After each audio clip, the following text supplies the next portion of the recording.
Ako ang inyong Lolo Pael at ito ang aking kwento. Biyenang Maingay. Pare, buti nakatagal kang wala si misis mo, no? Oo naman pre, para naman sa mga bata yung pag-abroad niya eh. Tsaka 2 taon lang naman yung bubunuin sa abroad. Mabilis na lang yun. Sa bagay nga, kung dito lang kasi sa atin malabong maibigay niyo yung pangangailangan ng mga anak niyo. Kaya ako, ayoko munang lumagay sa magulong buhay sa pag-aasawa eh. Kasi ikaw, ang aga niyong lumandi ni Cherry. Kahit ganun naman pre, hindi naman ako nagsisisi. Biniyayaan naman kami ng magagandang mga anak. Magaganda nga, kaso kailangan naman nilang malayo sa ina nila. Sa totoo lang pare, ayoko naman talagang payagan si Cherry na umalis eh. Kaso, siya tong mapilit eh. Tsaka, kapatid naman niya yung gumastos sa pag-alis niya. Sa bagay nga, bira yung ganyang oportunidad eh. Kaya siguro tinanggap na lang niya. Akala mo ba pare, madali yung asawa mong babae yung nagtatrabaho? Hindi ah. Nakakayurak ng pagkalalaki. Naiintindihan kita pare. Kaya tumagay pa tayo. Tama na siguro pare, yung nainom natin. Lasing ka na eh. Sinong lasing? Tagay pa. Kailangan natin tong ubusin, no? At saka, wala namang pasok yung mga bata bukas Hindi ka gigising na maaga. Wala kasing kasama yung mga bata sa bahay. Ano tawag mo sa biyenan mo? Di ba kasama yon ng mga bata? Oo. Kaya lang, wala namang amor sa mga apo yun eh. Kaya nga malayo yung loob ng mga anak ko sa kanya. Ganun ba? Sa bagay, napapansin ko na parang may pagka-weirdo yung biyenan mo. Weirdo talaga. Kahit nga si Cherry, hindi malapit sa kanya eh. Wala lang kaming choice kasi 2 lang sila magkapatid. Alam nga namang pabayaan namin. Saan magaling yung biyenan mo? Sa Nueva Ecija pa. Ang totoo niyan, sabi ni Cherry, kailan lang daw nila ulit nakasama yung nanay nila. Nung mamatay yung tatay nila. Hindi rin daw alam ni Cherry kung bakit kailangan silang ilayo ng kanilang tatay rito eh. Oo nga no. Alam mo, kilala ko yung biyenan mong lalaki. Mabait at marunong makisama. Pero itong asawa, parang hirap makita yung totoong kulay eh. Lalo na kapag nakasama mo sa bahay. Buti na lang, bumukod na kami. Bukod ba yun ding-ding lang yung pagitan mo sa biyenan mo. Okay na rin yon. Kesa kasama namin sa iisang bahay. Ang ingay kaya niya no? Lalo na sa gabi. Hindi ko alam kung ano ba yung ginagawa niya eh. Bakit naman maingay? Anong ingay ba yung ginagawa? Ewan ko ba pre. Basta ang ingay niya eh. Yun lang ang masasabi ko. Kaya buti na lang tulog mantiga yung mga anak ko eh. Hindi mo man lang ba tinanong kung ano yung ginagawa? Bira naman kasi kami mag-usap nun. Kapag kasi nasa malapit lang siya, nag-iiba yung pakiramdam ko. Hindi ako komportable kapag nasa malapit lang siya eh. Pakiwari ko pa nga pinabantayan niya yung bawat kilos ko. Para bang hinihintay niya na magkamali ako. Sa bagay nga pre, ganun din ang pakiramdam ko sa biyenan mo eh. Kahit sino pa sa nakakakilala sa biyenan mo. Kaya nga kapag nagyayaya kang uminom tayo, hindi ako pumapayag na doon tayo eh. Dahil baka mamaya nakabantay yung sa kilos natin. Sinabayan pa ng iling ni McCoy ang mga sinasabi ng kaibigan. Tumagal rin ng ilang oras yung kanilang inuman bago nagpaalam si McCoy na uuwi na. Hindi naman kalayuan ang inuwi ang bahay sa bahay ng kaibigan. Pagdating nga sa kanila, umupo muna siya at sumandal. Ay, Parang ngayon ko naramdaman yung talab nung ininom namin ah. Hindi na malaya ni McCoy na makakatulog na siya sa sofa. Nagising lang siya dahil sa ingay na naririnig sa katabing bahay. Nako, eto na naman po kami. Ano na naman kaya yung ginagawa ng biyenan ko ng ganitong oras? Tumayo na lang si McCoy at lumipat sa silid nilang mag-asawa. Kinabukasan, maaga pa rin bumangon si McCoy para ipagluto ang anak. Araw yun ng Sabado at walang pasok sa eskwelahan. Mga anak, pagkatapos kumain, dito lang muna kayo sa bahay ha. Pupunta lang ako sandali sa palengke. Tumango naman ang mga anak niya na edad 10, 8 at 6. Bago umalis, binilinan pa niya ulit ang 2 anak na lalaki na ingatan ng bunso at nag-iisang babae na kapatid nila. Palabas na siya ng bahay nang makitang nakatayo sa hamba ng pintuan ng bahay nito ang kanyang biyenan. Magandang umaga po, Nay. Pupunta po ako ng palengke ngayon eh. Baka meron po kayong ipabibiling ulam. Hindi na. Salamat na lang. Pupunta rin ako mamayang hapon sa palengke. Ganun po ba? Pwede pong makikisuyo na lang sa mga bata ah. Sige, ako nang bahala sa kanila. Sige na, umalis ka na. Baka puro bilasan na yung maabutan mong isda sa palengke. Salamat po, Nay. Humakbang na paalis si McCoy. Hindi pa man siya nakakalayo nang nilingon niya ito. Nakasunod lang to ng tingin sa kanya.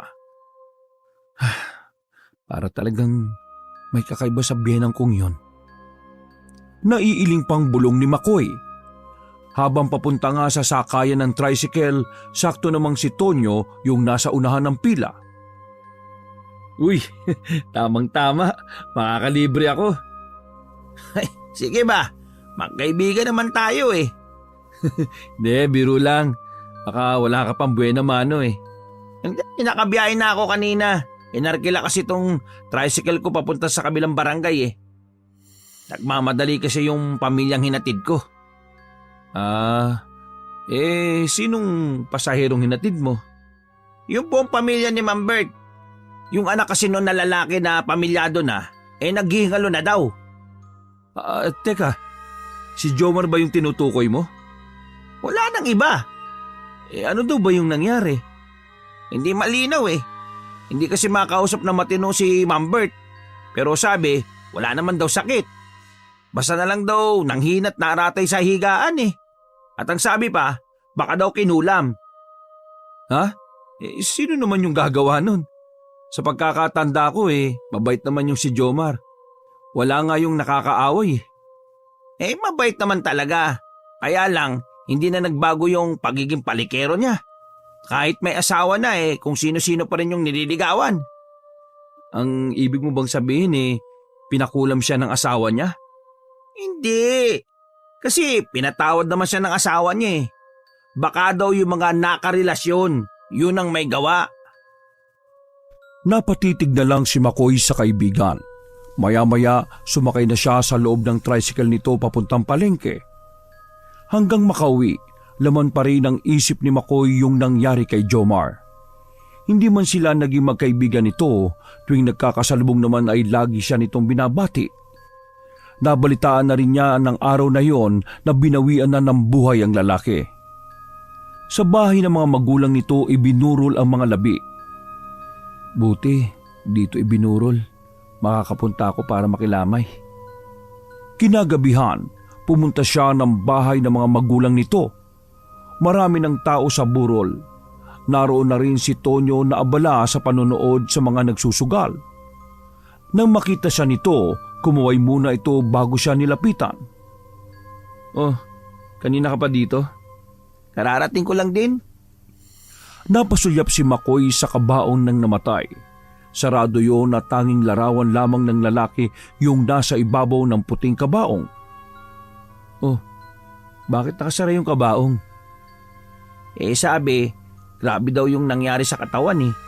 Saka, mangangalingasaw daw yung katawan, kaya sinara na lang yung kabaong. Ay, kawawa naman yung mag-iina niya. Mas bata pa yung mga anak niya kaysa sa mga anak ko eh. Oo nga eh. Kaawa-awa talaga.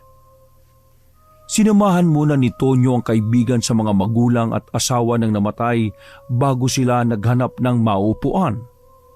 Sa sulok na malayo sa karamihan sila pumwesto. Kumpirmado na bang kulam daw yung ikinamatay ni Jomar? Yun ang ayon sa mga naririnig ko. Kulam nga daw talaga. Naniniwala ka ba sa kulam? Oo, pero sino nga kayang kumulang kay Jomar? Naging palais pa ng bagay na yon sa magkaibigan. 2 oras lang din nagtagal sa burol si Makoy at si Tonyo naman ay nagpaiwan pa. Pagdating sa bahay, narinig na naman niya ang ginagawang ingay ng kanyang biyenan sa kabilang bahay. Naiiling na lang si Makoy. Ano kaya yung ginagawa ng biyenang ko? Gabi-gabi na lang siyang nag-iingay eh. Hindi na pinansin ni Makoy ang ginagawa ng kanyang biyenan. Bago pumasok ng silid niya, sinilip niya muna ang mga anak sa kabilang silid. Kinabukasan, tumawag sa kanya si Cherry. Okay lang naman yung mga bata, mahal. Ayos lang din naman yung nanay mo. Kaya lang, lagi pa rin siya nag-iingay sa gabi. Napapadalas na yung... Ha? Oo, sige. Kausapin mo yung mga bata, oh. Ibinigay naman niya ang cellphone sa mga bata para makausap yung kanilang nanay. Habang siya naman nakadungaw sa may bintana. Di kalayuan ay nakita niya ang biyena na kausap ang asawa ni Jomar. Seryoso mga mukha nila habang nag-uusap. Magkakilala pala silang dalawa? Inalis na lang ni Makoy ang mga mata niya sa dalawa nang tawagin siya ng kanyang panganay. Gusto raw siyang kausapin ng asawa. Ano mahal? May iba ka pa bang ibibilin? Oo. Huwag ka mag-alala. Ako nang bahala sa mga bata. Yung nanay mo, gusto mo ba siyang kausapin? Tatawagin ko. May kausap lang siya eh. Ha? Okay. O sige. Mahal ka namin ng mga anak mo ha, huwag mo kakalimutan yon. Mahal na mahal ka namin. Nang matapos ang kanilang pag-uusap na mag-asawa, muli siyang tumingin sa labas ng bintana, ngunit wala na doon ang dalawa. Oh, ang bilis namang nawala nila. Saan kaya sila nagpunta? Lumabas pa ng bahay si Makoy para hanapin sana ang biyenan nang biglang magsalita ito sa kanyang likuran. Sino yung hinahanap mo? Kayo po. Yung asawa po ba ni Jomar yung kausap nyo kanina? Magkakilala po pala kayo? Napansin naman ni Makoy ang pag-ilap ng mga mata nito. Hindi makatingin sa kanya ang biyenan habang nagsasalita. Oo. May tinatanong lang siya sa akin. Ganun po ba? Tumawag nga po pala si Cherry kanina. Kinukumusta po kayo? Pakisabi na lang na kapag tumatawag siya, ayos lang ako. Nakikita mo naman siguro yung kalagayan ko, di ba? Oo. Yun nga po ang sinabi ko na okay lang kayo. Siya nga pala, sa linggo po pala magpapadala siya ng pera. Meron din pong pinabibigay sa inyo. Salamat naman kung ganon. Ikaw, wala ka ba talagang balak magtrabaho? Gusto ko naman po kasi, kaso wala pong mag-iintindi sa mga bata Walang mag-iintindi ka mo? Nagagawa mo kang uminom ng alak kasama ng kaibigan mo Nay, minsan lang naman po yun. Tsaka kapag walang pasok yung mga bata, kita nyo naman po kung paano ko sila asikasuhin. Paano ko makikita lagi naman akong nasa loob ng bahay? Ang mabuti pa, iwan mo sa akin yung bunso mo. Ako nang bahala sa kanya. Sa'yo na yung 2 lalaki para makapaghanap ka ng trabaho. Pwede nyo naman pong tingnan-tingnan yung mga apo nyo na hindi nyo na kailangan na kunin pa yung isa sa kanila. Mas gusto ko po kasi na sama-sama kaming mag-aama sa iisang bubong Bakit? Wala ka yatang tiwala sa akin Ay, hindi naman po sa ganun. O sige po, pag-uusapan pa po namin ni Cherry yung bagay na yan. Hindi na sumagot ang biyena ni Makoy. Tinitigan lang siya nito bago tumalikod. Si Makoy naman ay pumasok na sa loob ng bahay. Nung tumawag ulit si Cherry, sinabi niya yung tungkol sa sinabi ng nanay nito. Nagulat pa siya sa timbre ng boses ng asawa na tila nakakasindak ang sinabi niya. Oo, relax. Hindi naman ako pumayag eh. Pangako, hindi ko ibibigay.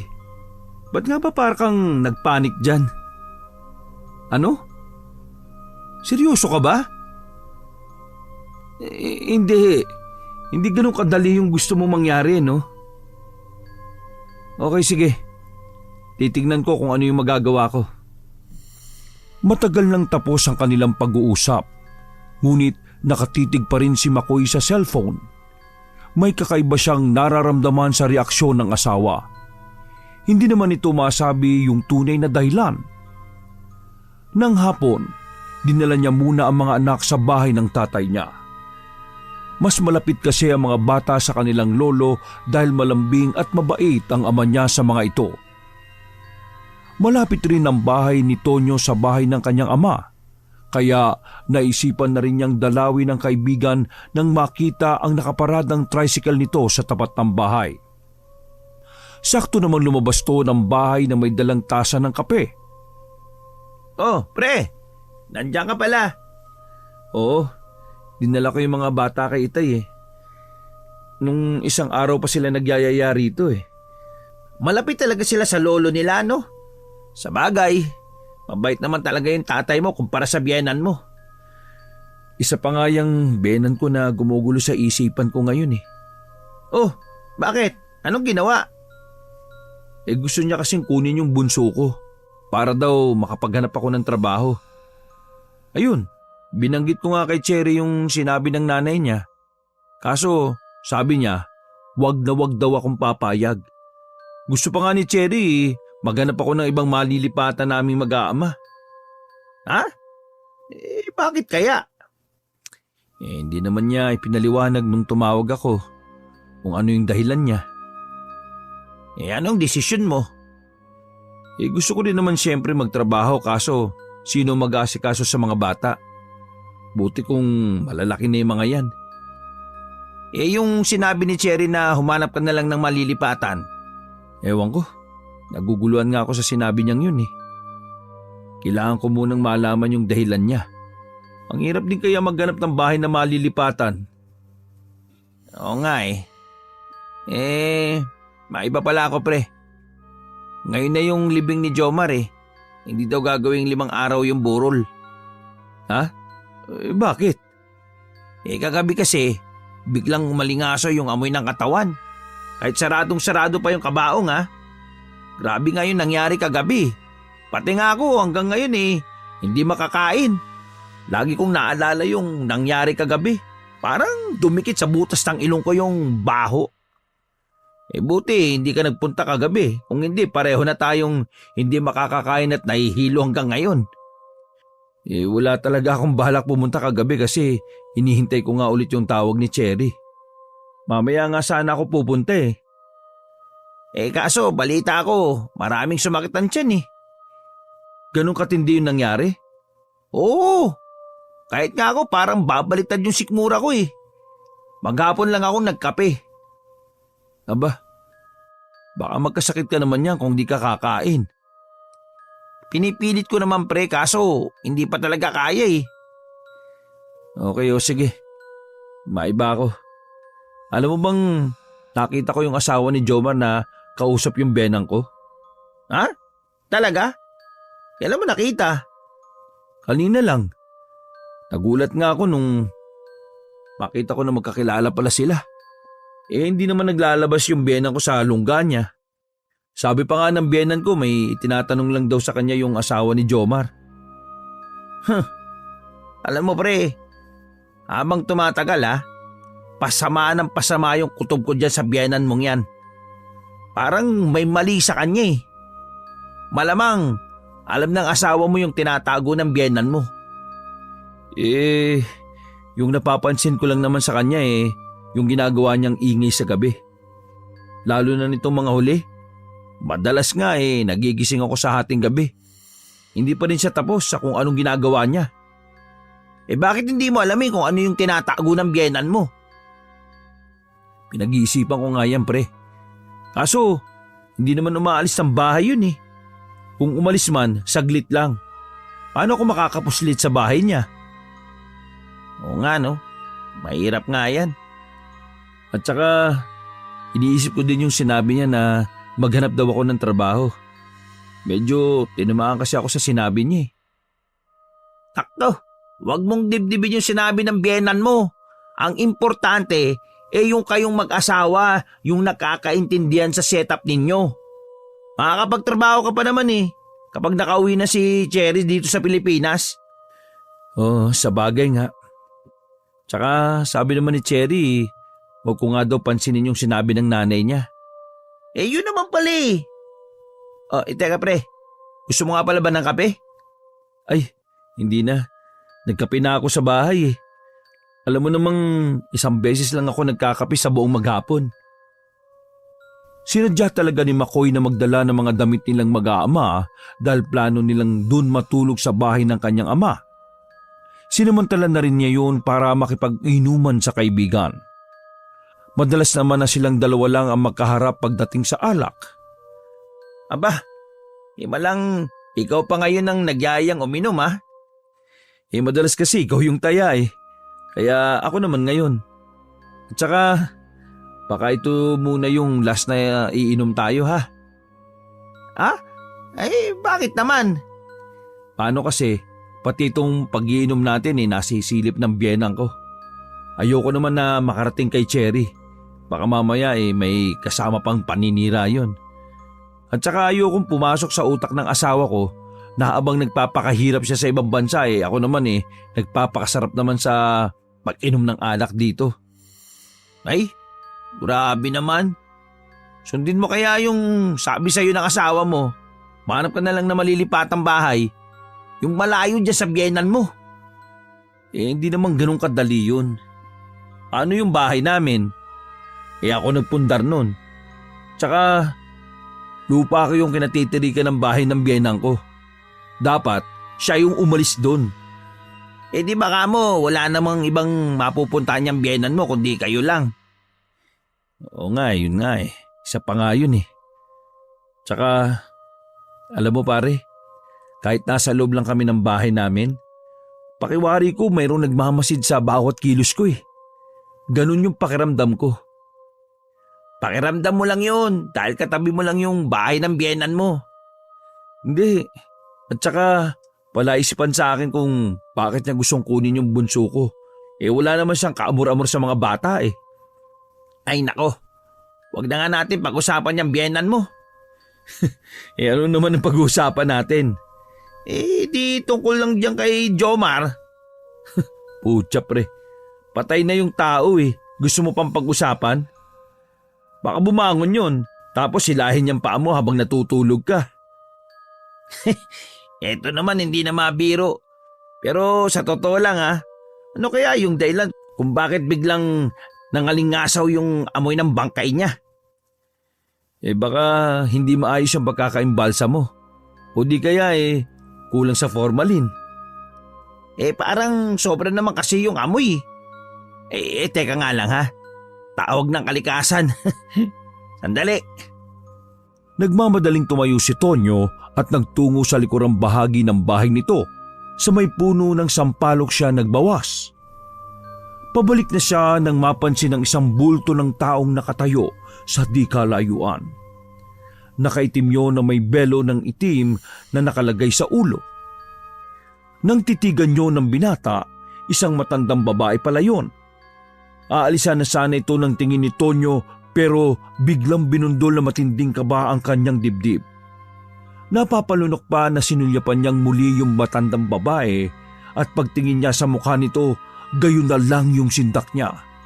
Naging mabalasik kasi ang itsura nito.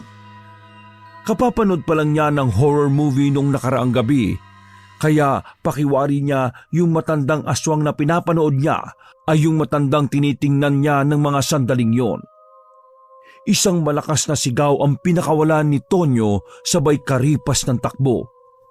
Si Makoy naman na lumalagok ng alak ng mga sandaling yon ay biglang naibuga yung iniinom na alak.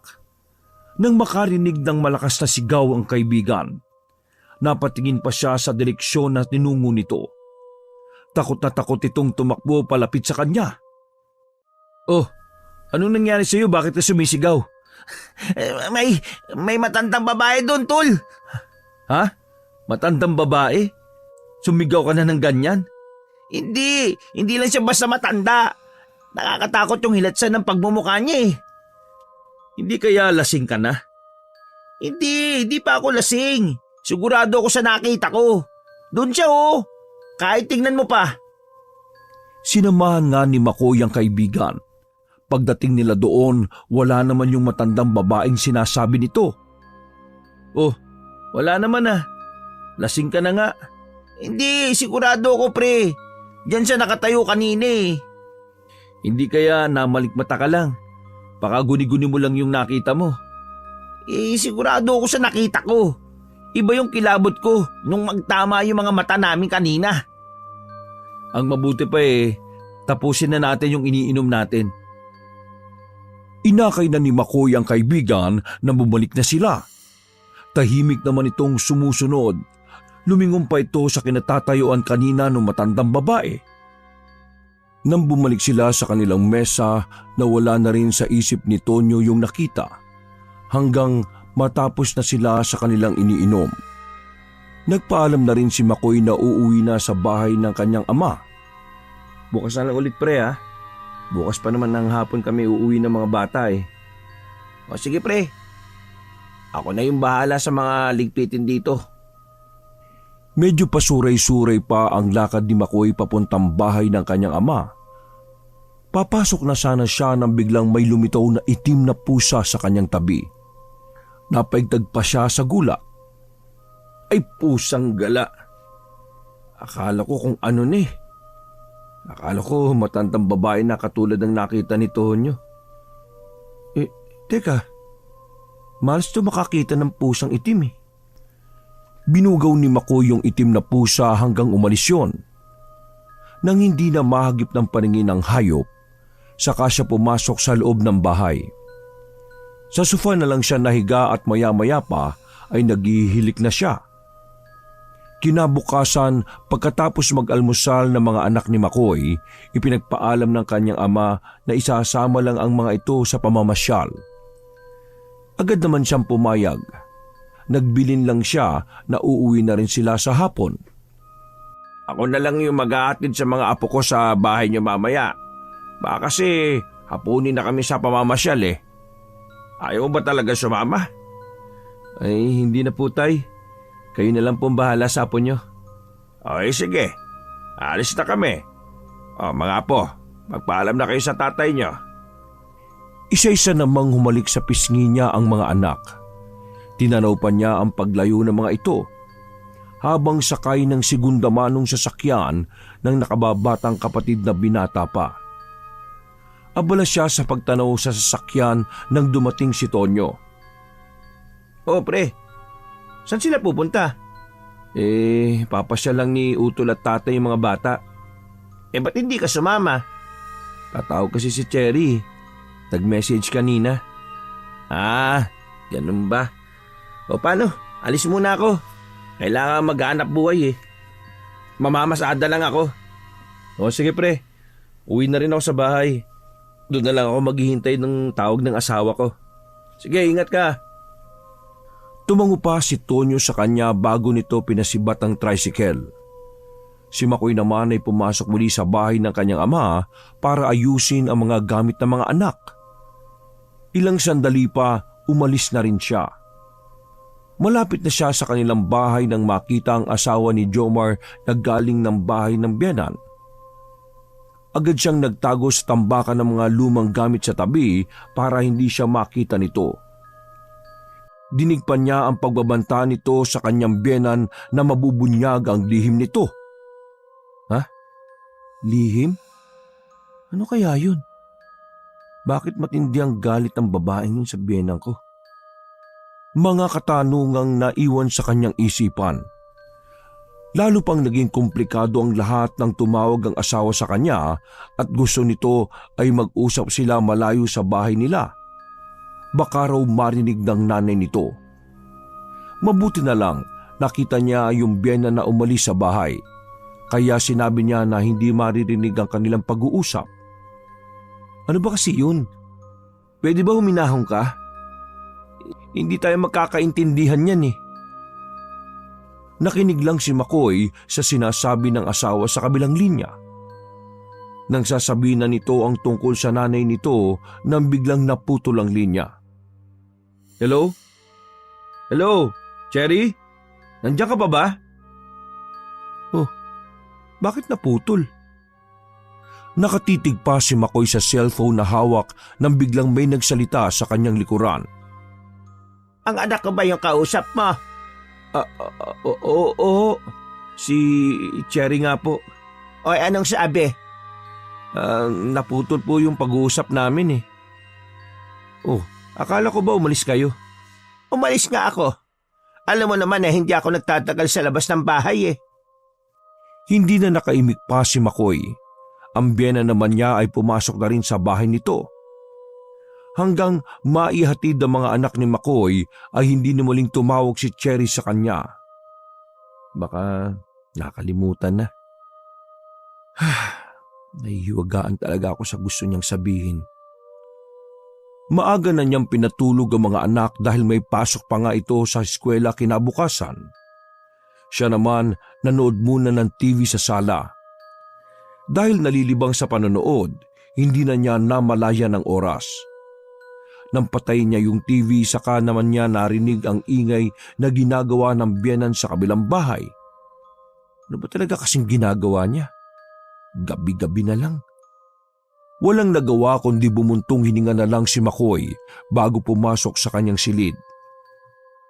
Kinabukasan, nang maihatid ang anak sa eskwelahan, bumalik agad siya sa bahay nila. May plano kasi siyang pasukin at alamin kung ano ang nasa loob ng bahay ng biyenan. Ngunit sa kasamaang palad, maghapon lang na nasa loob ng bahay nito ang matandang babae. Hindi rin tumawag si Cherry. Habang naghihintay ng oras ng sundo sa mga anak, naisipan muna ni McCoy na magsibak ng kahoy.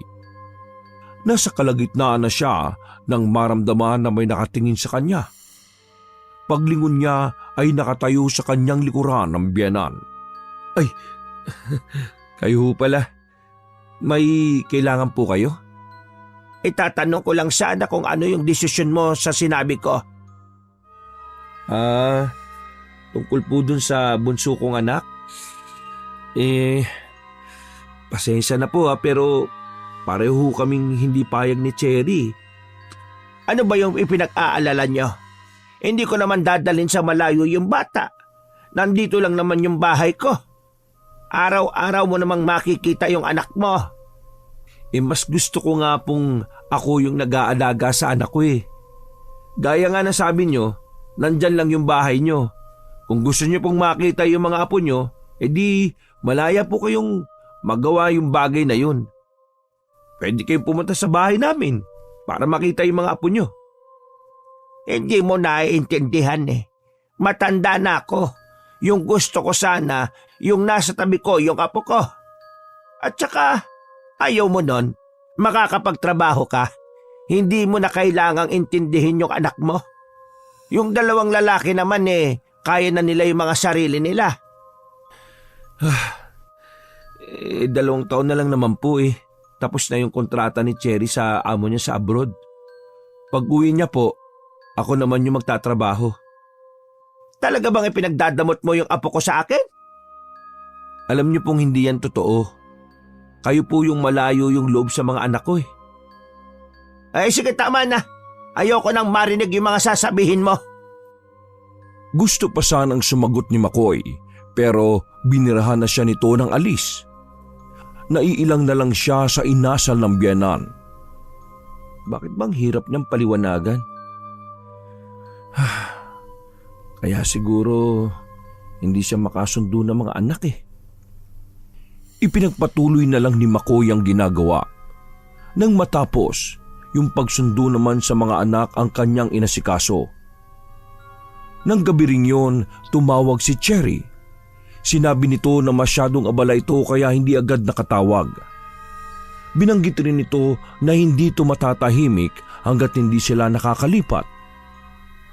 Ano ba kasi yung mabigat na rason mo? Bakit gusto mong lumipat kami ng mga bata? Sandaling tumahimik si Makoy at pinakinggan yung sinasabi ng asawa. O sige, huwag ka mag-alala. Walang magagawa yung nanay mo kung hindi ko ibibigay sa kanya yung anak natin. Oo, pangako yan. Huwag ka na mag-alala dyan. Baka mamaya may stress ka sa kakaisip. Basta, magtiwala ka lang na kaya kong pangalagaan yung mga anak natin. Maya-maya lang, nagpaalam na sila sa isa't isa bago tinapos ang tawag. Hindi pa rin niya sinabi yung dahilan niya. Ano ba kasi yung kinatatakutan niya na maaaring gawin ng nanay niya? Nang makatulog na ang mga anak, naisipan ni Makoy na magpahangin muna sa labas ng bahay. Napakaalinsangan kasi ng mga oras na yon. Nang tumingala siya sa kalangitan, wala ni isang bituin sa langit. Napatingin si Makoy sa katabing bahay. Mula sa bintana, aninag niya ang ilaw. Ha? Kandila? Ba't siya gumagamit ng kandila? May kuryente naman. Ito talagang biyenang ko. Hindi man lang inisip na baka makalimutan niya at pagmulan pa ng sunog yung ginagawa niya. Di kaya sa altar niya ginagamit? Ilang sandali muna ang pinalipas ni Makoy bago pumasok sa loob ng bahay. Hindi niya napansin ang itim na pusa sa di kalayuan na nagmamasid sa kanya. Dahil hindi pa makatulog, nanood muna siya ng TV. Maya-maya lang, narinig na naman niya ang ingay sa kabilang bahay. Ay, tama nga yatang asawa ko eh. Mas mabuti pang lumipat na lang kami ng ibang bahay. Gabi-gabi na lang talaga. Napabuntong hininga na lang si Makoy. Tumayo pa siya at lumapit sa dingding tsaka pinakinggan ang nangyayari sa kabilang bahay. Ilang minuto rin niyang pinakinggan ang ginagawa ng biyanan. Onasyon o ritual yata yung ginagawa ng biyenang ko ah. Pero bakit? Ano ba siya? Hindi naman siya manggagamot. Lalong nahulog sa malalim na pag-iisip si Makoy. Kinabukasan, pagkatid sa eskwelahan ng mga anak, nakasalubong niya si Tonyo. Binati niya ito pero hindi tumugon ng kaibigan. Bakas ang pag-aalala nito sa mukha. Uy, bakit ganyan yung mukha mo? Hindi mo ba nabalitaan? Ha? Alin yung hindi ko nabalitaan? Yung asawa ni Jomar, wala na rin. Wala na. Ha? Anong nangyari? Sabi na kulam din daw eh. Nakakaawa yung mga naiwang mga anak. Kalilit pa naman. Ha? Anong klaseng kulam kaya yung nangyari sa kanya? Sino yung gagawa sa mag-asawa ng ganun? Basta na lang daw namaga yung buong muka tapos yung dila nabulok. Hinala ng pamilya, baka daw isa sa mga nakarelasyon ni Jomar. Grabe naman yung sinapit nilang mag-asawa. Napakalupit naman ng kung sino yung mga taong nasa likod ng pangungulam sa kanila. Mahirap na talaga panahon ngayon, pre. Hindi mo alam kung sino yung may lihim na galit o inggit sa iyo eh. Naiiling pang tura ni Tonyo. Bigla namang sumagi sa isipan ni Makoy yung tungkol sa biyenan niya. Wala sa loob na naibulalas niya yung nasa isip. Imposible. Hindi naman siguro. May sinasabi ka ba, pre? Bigla ko lang naisip yung biyenan ko eh. Di ba sabi ko nakita ko kung kausap niya yung asawa ni Jomar? Iniisip mo bang may kinalaman siya sa nangyari sa mag-asawa? Hindi naman sa ganon. Kaya lang, ang hirap ipaliwanag kasi. Nung makita ko silang nag-uusap, pareho silang galit. Meron silang pinagtatalunan. Tapos, nung huli kong makita yung babae, binabantaan niya yung biyenan ko na mabubunyag yung lihim nito. Di ba sabi mo gabi-gabi may ginagawa yung biyenan mo? Naalaman mo na kung ano? Di nga ako makatsyempong pasukin yung bahay niya Yung asawa mo, wala ba siyang binabanggit tungkol sa nanay niya? Baka may inililihim yung nanay niya kaya gusto niya kayong lumipat ng tirahan. Mahirap kasing magbintang lalo't wala naman akong pruweba.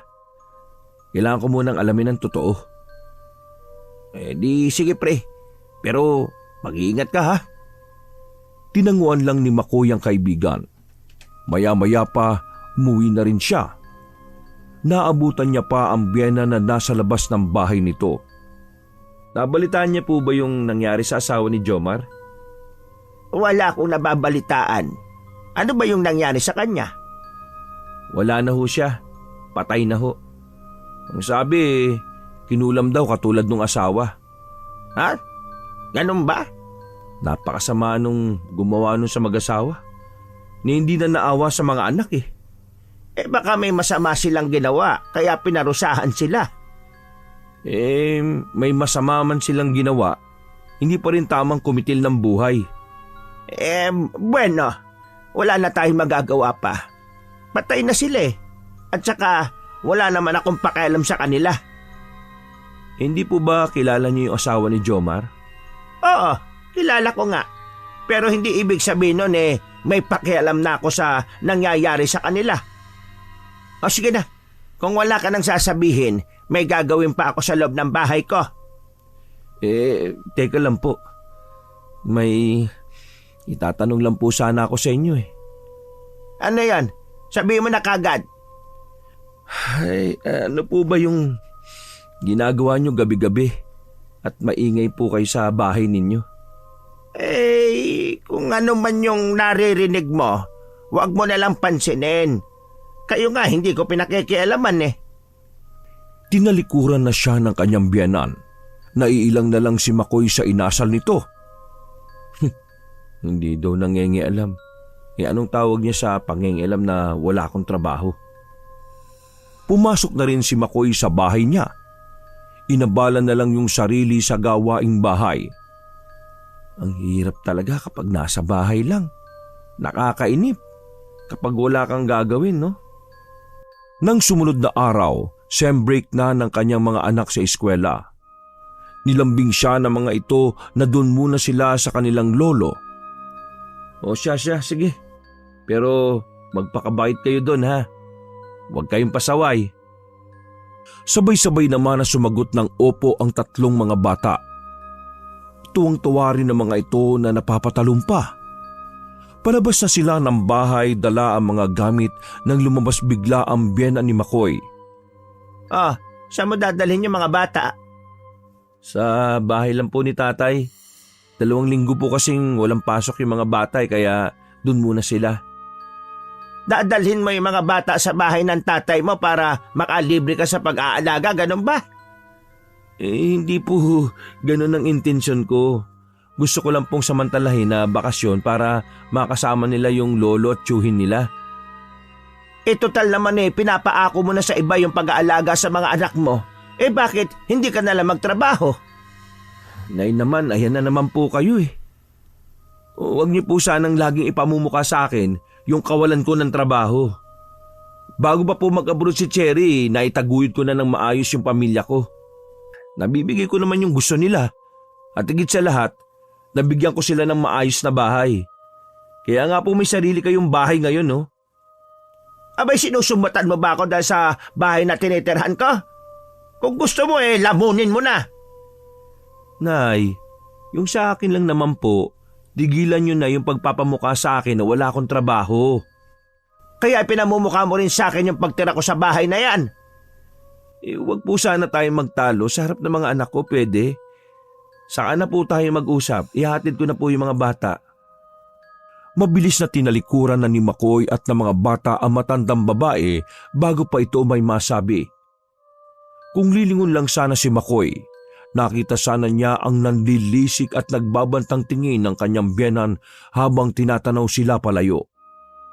Pagdating sa bahay ng kanyang ama, tuwang-tuwa ang mga anak niya at nag-uunahan pa sa pagmano sa kanilang lolo. Pagkatapos, pinapaglaro na muna niya ang mga anak sa kanilang pinsan para makapagsarilinan silang mag-ama. Oh, bakit ganyan ang mukha mo? Tay, okay lang ba na yung asawa ko yung nagtatrabaho at ako nasa bahay lang? Nakakaintindihan naman kayo ng asawa mo sa ganyang setup, di ba? Di, walang kaso yon. At saka, naging responsable ka namang asawa at ama nung hindi pa nag-a-abroad si Cherry. Asawa mo lang kasi yung mataas yung ambisyon sa buhay eh. Paano tay? Nagtalo kasi kami ng biyenan ko kanina eh. Hindi lang pala kanina, halos lagi-lagi. Pinamumukha niya sa akin lagi yung kawalan ko ng trabaho. Bakit ba ang hilig mangelam ng biyenan mo sa iyo? Noon pa talaga hindi ko na gusto yung ugali niyan eh. Mabuti pa yung nasira niyang asawa, mabait at kasundo lahat. Kahit ata mga anak niya malayo yung loob sa kanya. May naikwento po ba sa inyo yung biyenan kong lalaki nung nabubuhay pa siya tungkol sa asawa niya? Hindi naman siya nagkukwento tungkol sa asawa. Itinuring na daw niyang patay yung asawa niya. Kasi po tay, tuwing gabi, may kung anong ginagawang ingay yung biyenan ko. Nakakabulaho na po minsan eh. Bakit? Ano bang ingay yon? Minsan po, naririnig kong parang nagdarasal ng kung anong lingwahe. Matagal na ba niya yung ginagawa? Oo, nandito pa po si Cherry. Sinabihan na nga po yun minsan ng asawa ko nung nandito siya. Ay nako, kakaiba talaga yung babaeng yon. Ay teka, maiba ko. Tungkol sa kawalan mo ng trabaho. Pwede ka naman magtrabaho kung gusto mo talaga. Iwan mo na lang dito yung mga bata.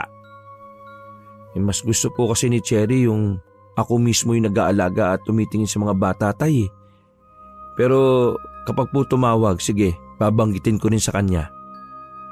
Sinabi rin niya sa tatay niya yung kagustuhan ng asawa na bumukod sila. Binanggit na rin niya yung tungkol sa kagustuhan ng kanyang biyenan na kunin ang bunso niya. Ay nako, wag mo na lang pansinin yung biyenan mo. Pero kung sakali na gusto niyong umalis sa bahay niyo wag na kayong umupa ng bahay. Dito na lang kayo umuwing mag-aama. Sige po tay, pag-iisipan ko po. Pag-uusapan na rin namin ni Cherry. Nang gabing yon, umuwi si McCoy sa kanilang bahay. Nagpaalam siya sa mga anak na kinabukasan na babalik. Hindi kasi maaaring walang tao sa bahay nila. Mayroon din kasi siyang kailangang gawin. Habang nag-aayos nga sa sala ng bahay niya, nakarinig siya ng kumusyon sa labas. Galit na galit yung boses na naririnig niya habang tinatawag ang biyenan niya. Sino kaya yung mga yon? Anong ginawa sa kanila ng biyenan ko? Bahagya niyang binuksan ang bintana sa may sala para makita kung sino yung mga nag-iiskandalo ng ganoong kaaga. Pagsilip niya, isang may edad na babae ang pinipigilan ng isang may kabataang babae. Parehong umiiyak ang mga ito at bakas ang matinding galit. Lumabas naman na ang kanyang biyena na mas galit pa sa mga dumating. Lalong nagwala ang may edad ng babae nang makitang lumabas ang biyena niya. Dinig na dinig ni McCoy nang sabi ng mga ito na isang mangkukulam ang kanyang biyenan. Kinulam di umano nito ang asawa. Para namang itinulo si McCoy sa kanyang kinatatayuan habang patuloy sa pakikinig sa nagaganap sa labas ng bahay. Huwag kayo mag-iskandalo rito! Hindi ko alam yung mga binibintang niyo!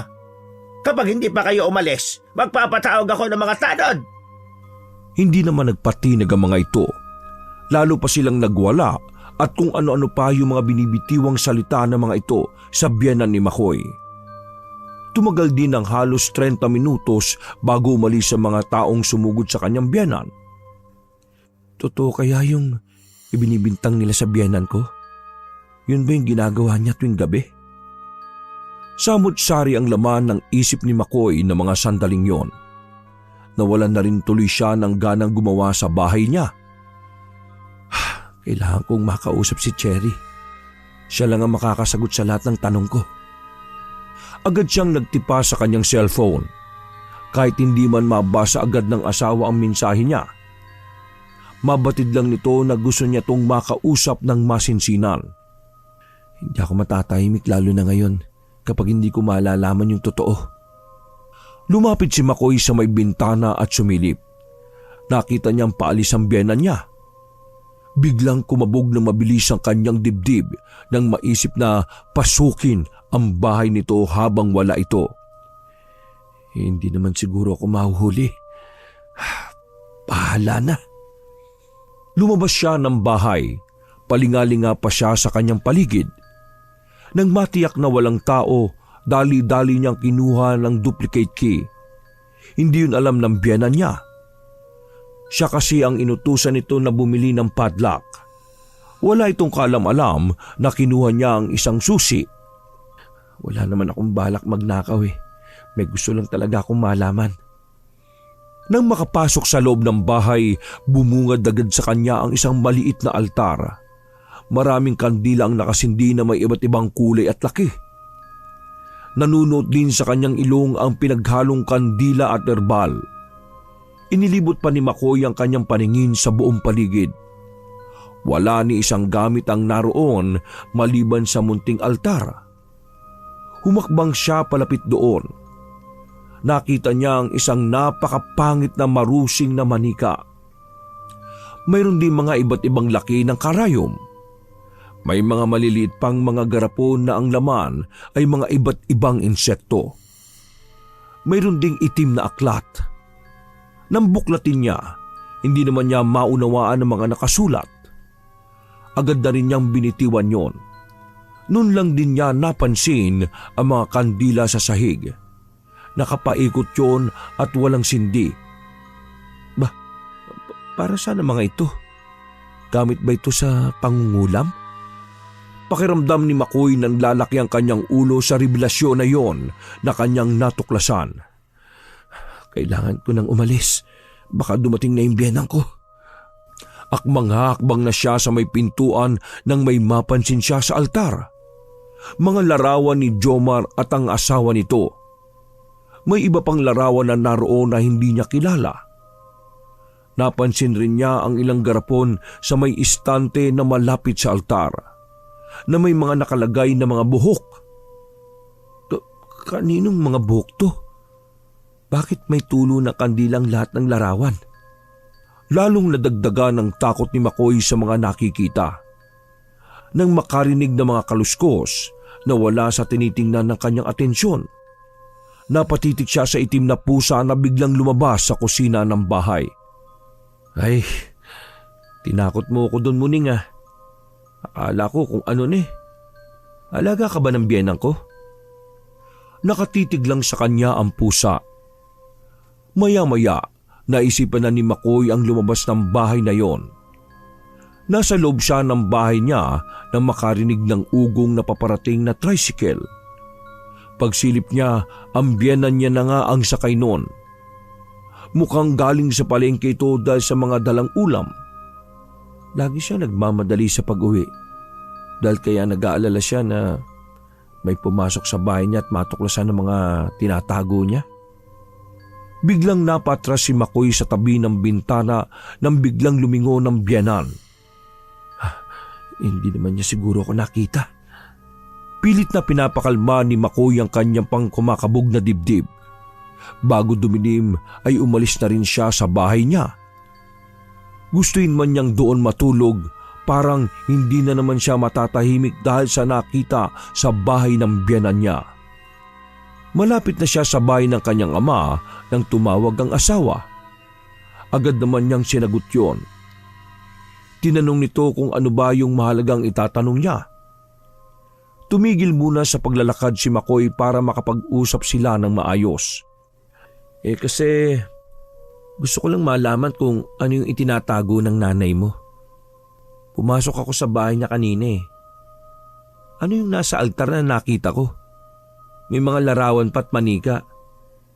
Para saan yun? Sandaling tumigil si Makoy sa pagsasalita para mapakinggan ang sinasabi ng asawa sa kabilang linya. Shock ang rumihistro sa buong mukha ni Makoy nang marinig ang kumpirmasyon sa asawa. Dagdag pa nito, matagal nang tumigil ang nanay nito sa ginagawa. Yun din umano ang dahilan para iwan nila ito ng kanilang tatay. Marami pang sinabi ang asawa sa kabilang linya, pero isa lang ang rumihistro sa utak ni Makoy. Ang katotohanan tungkol sa biyenan niya. Matagal nang tapos ang pag-uusap nilang mag-asawa ay nakatayo pa rin si Makoy sa tabi ng kalsada. Tulala at tila tuliro pa rin sa nalaman. Nadaanan pa siya ni Tonyo na pauwi na galing pamamasada. Blankong tingin lang yung ibinigay niya rito. Uy pre, bakit nandiyan ka? Hindi umimik si Makoy sa tanong nito.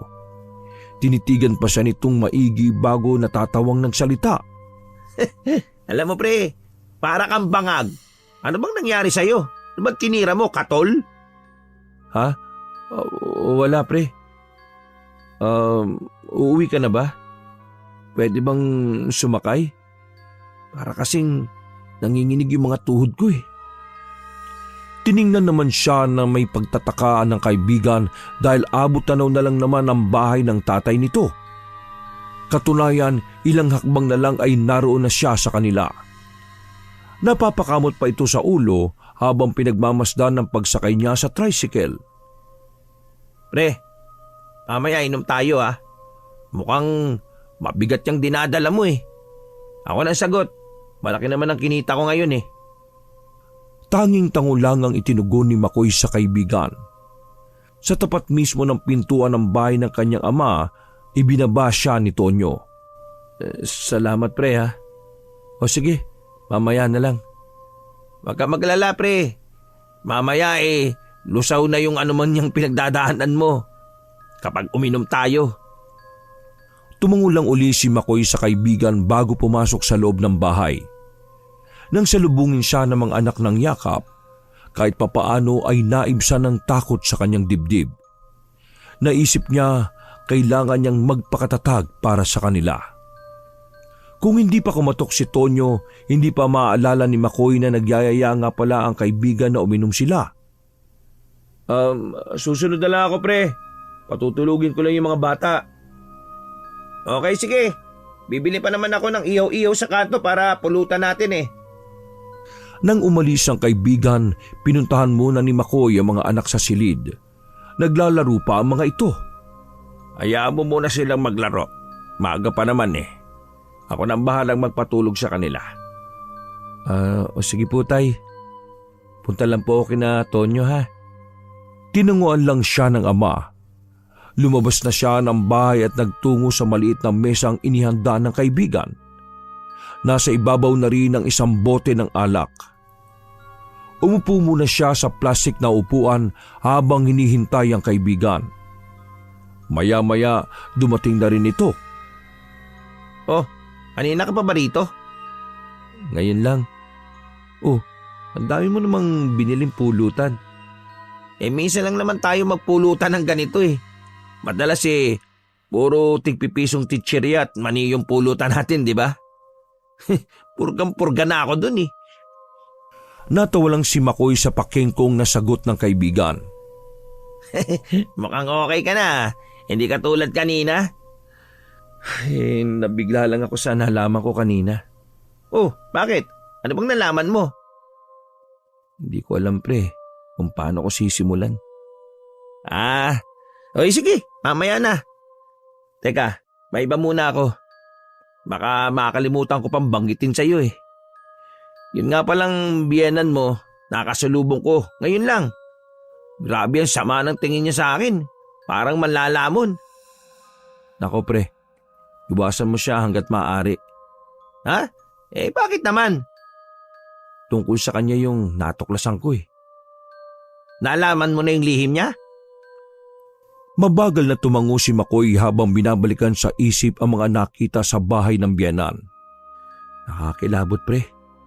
Hanggang ngayon nga tumatayo pa yung mga balahibo ko. Kinumpirma rin ni Cherry yung tungkol doon. Bakit? Ano ba natuklasan mo? Sabihin mo na pre. Huwag ka nang pabitin dyan. Pati tuloy ako kinikilabutan na rin hindi mo pa nga sinasabi. Sige, makinig ka pre ha. Yung biyenang ko, isa siyang mangkukulam. Napamulagat ng gusto ang mga mata ni Tonyo at wala sa sariling tinungga ang baso na may lamang alak. Napapangiwi pa ito sa pait. Ano ka mo? Mangkukulam si Aling Kunching? Mangkukulam yung biyenan mo? Huwag kang maingay pre, baka may ibang makaalam. Di ba dapat ipinapaalam na natin sa mga tao? Oo nga, pero hindi naman lahat ng tao naniniwala sa mga kulam . Saka sabi ni Cherry, patagal na raw tumigil yung nanay niya. Pero may palagay akong hindi pa siya tumitigil sa ginagawa niya . At may palagay rin ako na siya rin yung kumulam kay Jomar at sa asawa nito. Nakita ko kasi yung mga larawan nila sa bahay ng biyenang ko . May sumugod rin sa kanya na 2 babae na galit na galit. Delikado pala yung biyenan mo. Baka mamaya ako na yung isunod niya. Lagi kasing sama ng tingin niya sa akin . Sunod-sunod ang ginawang paglagok ng alak ni Tonyo dahil sa biglang pagragasan ng takot. Hindi niya yung gagawin. Wala ka namang ginawa sa kanya . Iwasan mo na lang siya. Baka galit siya sa akin kasi magkaibigan tayo. Meron kayang pangontra sa mga ganyan? Mali ko. Naririnig ko lang naman kasi yung mga kulam na yan . Oo nga pala. Hindi ba natin ipapaalam yung hinala mo sa pamilya ni Jomar? Wala naman akong ebidensya . Kaya siguro ilihim na lang natin. Wala na rin naman tayong magagawa . Patay na yung mag-asawa. Ilang sandali pa, iniba na nila ang kanilang pinag-uusapan. Isang bote lang ang kanilang ininom at tinapos na nila. Yung biling ko pre ha, huwag mo kakalimutan. Oo pre, iwasan ko na lang yun hanggat maaari yung biyanan mo. Nang gabing yon, kahit may tama ng alak, hindi kagad dalawin ng antok si Makoy. Pabiling-biling lang siya sa higaan niya. Mag-uumagana nang bumigat ang talukap ng kanyang mga mata hanggang hilahin na siya ng antok. Kinabukasan, maaga ring lumabas si Tonyo para mamasada ng tricycle. Hindi niya akalain ang unang pasahero niya ng araw na yon ay si Aling Kunching. Ihatid mo ako sa palengke. Saan nga po kayo? Bingi ka ba? Sabi ko sa palengke mo ako ihatid. Opo, sige po. Natataranta pang pinasibad ni Tonyo ang tricycle niya. Dahil nakatutok ang paningin sa daan, hindi niya napansin ang kakaibang titig ni Kunching sa kanya. Nakahinga lang ng maluwag si Tonyo nang makarating sila sa palengke. Nang makapagbayad si Kunching, pinasibad na ng binata ang kanyang tricycle palayo. Masyado naman siyang nagmamadali. Para siyang takot na takot . Hindi kaya... Isang imbing ngiti ang sumilay sa labi ng matandang babae bago ito pumasok sa pamilihan. Samantala, muling nagkausap ang mag-asawa tungkol sa biyenan ni Makoy. Nakikinig lang muna siya sa sinasabi ng asawa sa kabilang linya bago siya magsalita. Bakit mo nga ngayon mo lang sinabi ang bagay na ito? Kaya pala, iba yung pakiramdam ko kapag nasa malapit lang yung nanay mo . Nakapagdesisyon na ako. Hindi ko na iuuwi yung mga bata sa bahay na yun. Ayokong mapalapit sila sa lola nilang mangkukulam. Ngayon ko lang din napagtanto ha. Kaya pala gusto niyang kunin yung bunso natin para siguro isunod niya sa yapak niya. Hindi na naitago pa ni Makoy yung nararamdaman niya habang kausap ang asawa. Kahit sino naman sa kalagayan ko hindi matutuwa na magkaroon ng mangkukulam na biyenan. At isa pa pala, hindi na magbabago yung nanay mo kasi hanggang ngayon ginagawa pa rin niya yung pangungulam. Nang matapos ang pag-uusap nilang mag-asawa, hapong-hapo na napaupo na lang si Makoy. Umuwi muna siya ng araw na yon sa bahay nila. Naabutan niya pa ang biyenan niya sa labas ng bahay nito. Kailan uuwi ang mga bata rito? Baka doon po muna sila sa bahay nila tatay. Ano? Alam ba yan ng anak ko? Oo, nag-uusap na po kami. Pumayag siya na doon muna yung mga anak namin. Hindi ako naniniwala. Anong dahilan mo bakit mo gusto mong ilayo ang mga bata rito? Ha? Nagtagisan sila ng titigan. Nanlalaki ang mga mata ng biyenan niya habang nakatitig sa kanya. Hindi matagalan ni Makoy ang pagtitig nito, kaya ibinaling na lang niya ang tingin sa ibang direksyon. Bakit hindi ka sumagot? Anong dahilan mo? Bala ko na po kasing magtrabaho. Kailangan ng mga bata na mag-aasikaso sa kanila habang wala ako. Mataman siyang tinitigan ng kanyang biyenan, para bang sinusuri nito ang katotohanan sa kanyang sinabi. Sa tingin mo kaya ay mapaglalalangan mo ako, ha? Alam kong may iba ka pang dahilan. Malamang na-impluwensya ang kanang kaibigan mong si Tonyo, no? Lubayan niyo po ang kaibigan ko, ha? Wala siyang kinalaman sa desisyon ko. Bakit? Totoo naman, ha? Imbis na ipunin mo yung ipinapadala sa iyo ng anak ko, pinangiinom niyo pa. Wala ka talagang kahihiyan. Imbis na ikaw ang magtrabaho, anak ko ang nagpapakakuba sa ibang bansa. Tama na po. Nire-respeto ko po kayo dahil kay Cherry. Huwag niyo naman pong ubusin yung pasensya ko. Mabuti nga para makita ng anak ko yung tunay mong kulay. At yung kaibigan mo, ha? Titiyakin kong may kalalagyan siya. Tinalikuran na ni Makoy ang pagtatalak ng biyenan niya. Pumasok na siya ng bahay niya. Kinuha lang niya ang mga mahalagang gamit nila. Babalikan na lang niya ang iba pang gamit. Paglabas niya, wala na ang biyenan niya. Namataan naman niyang paparating na ang kaibigan. Oh, dali. Isakin mo na yan dito. Buti may inihatid akong malapit dito sa inyo. Buti nga, marami-rami rin to. Nang makaalis ang dalawa, saka naman lumabas ng bahay si Kunching na kulang na lang mag-apoy ang mga mata habang nakatitig sa papalayong tricycle. Malimit pa ring umuwi si Makoy sa bahay niya at unti-unti na ring dinadala ang kanilang mga gamit sa bahay ng kanyang ama. Sa ilang beses na pagpunta niya, hindi niya nakikita ang biyenan. Hindi siya sigurado kung wala ba ito o nasa loob lang ng bahay nito. Minsan, natulog siya sa bahay niya dahil inabutan siya ng malakas na ulan. Halos 10:00 na ng gabi tumila ang ulan. Narinig na naman niya ang ingay nito. Natitiyak na niya na ritual ng pangungulam ang ginagawa nito. Sino naman kaya yung kinukulam niya? Hanggang kailan siya gagawa ng kasamaan? Habang lumalalim ang gabi, palakas ng palakas ang naririnig niyang ingay sa kabilang bahay. Nagtalakbong na lang si Makoy ng kumot at hindi na pinansin ang naririnig.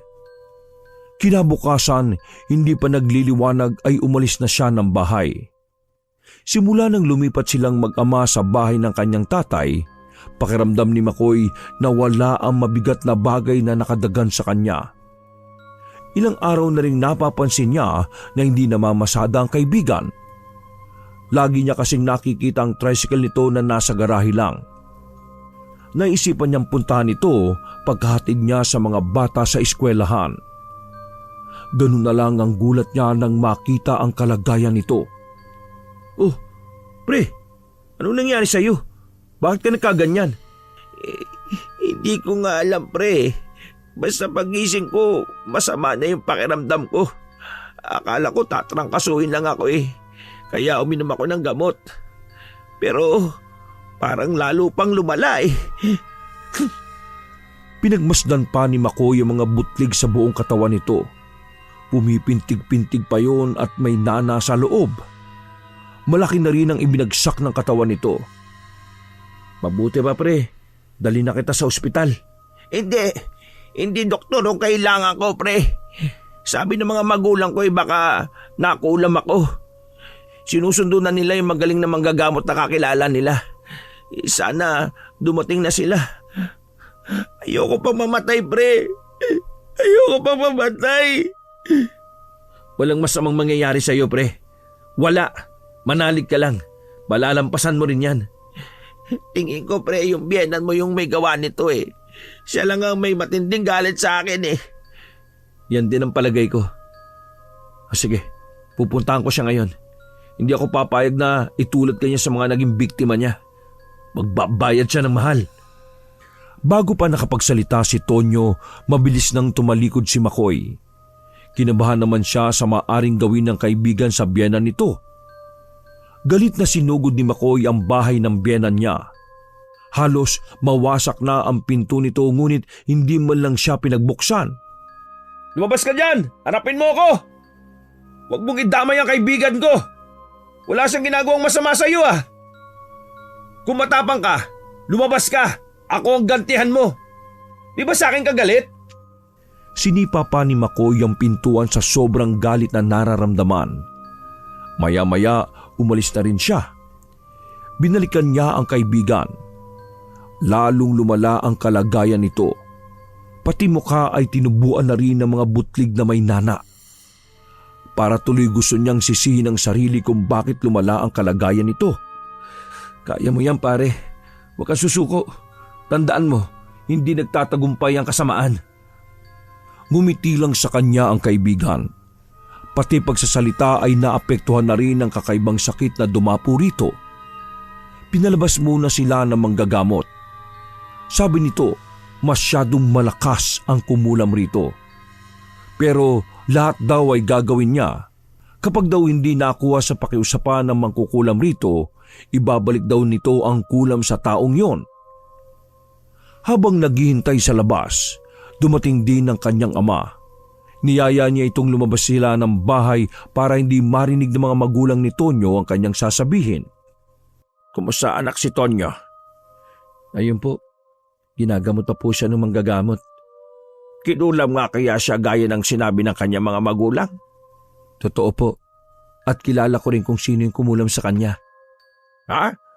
Kilala mo? Sino? Yung biyenan ko po. Yung biyenan mo?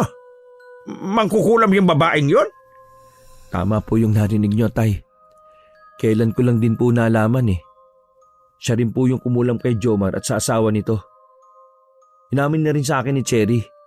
Yun din daw yung dahilan ng paglayo nilang mag-aama doon. Ay grabe yung matandang yun ah. Nagpatira tayo ng kampo ng dilim sa mismong lupa natin. Sandali, palalayasin ko siya. Humanda siya sa akin. Galit siya sa akin kaya pati si Tonyo dinamay niya.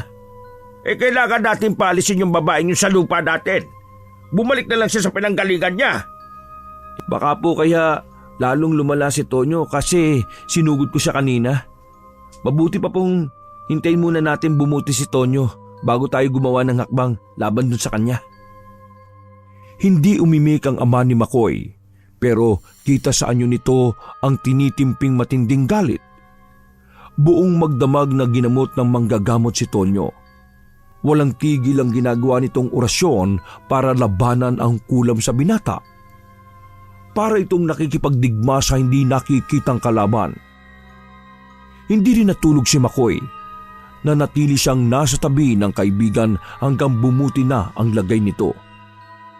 Humupa na ang mga butlig na may nana sa buong katawan nito. Umaliwalas na rin ang mukha nito. Bakas na lang ang pagod sa mukha. Sinabi namang gagamot na ayaw makipagkasundo ng taong kumulam kay Tonyo. Wala siyang pagpipilian kundi ang ibalik ang sumpa niya rito. Magaling yung manggagamot. Natalo niya kasi yung biyenan mo. Sayang nga lang po't marami siyang nasirang buhay. Sana, nung pa natin siya napigilan eh. Wala na tayong magagawa pa. Ang mahalaga, nailigtas natin ang kaibigan mo. Ano na kaya ang nangyayari sa biyenan ko? Kaya nga natin siya pupuntahan eh. Hindi na siya pwedeng tumira sa lupa natin. Nang dumating sila sa bahay ng biyenan niya, nasa labas na ang mga gamit nito. Lumabas ito ng bahay. Nagtama ang kanilang mga mata. Hindi na mababakas ang dating tapang sa mukha nito. Malamlam na rin ang mga mata kapag tumititig. Nagulat pa ang mag-ama nang makitang puno ito ng sugat sa buong katawan. Tila nangihina. Aalis na ako. babalik na ako sa pinanggalingan ko. Ikaw na sana ang bahala sa anak ko at sa mga apo ko. Nagkatinginan pa silang mag-ama. Ang galit na nararamdaman nila kani-kanina ay tila biglang naglaho. Nakaramdam na sila ng awa rito.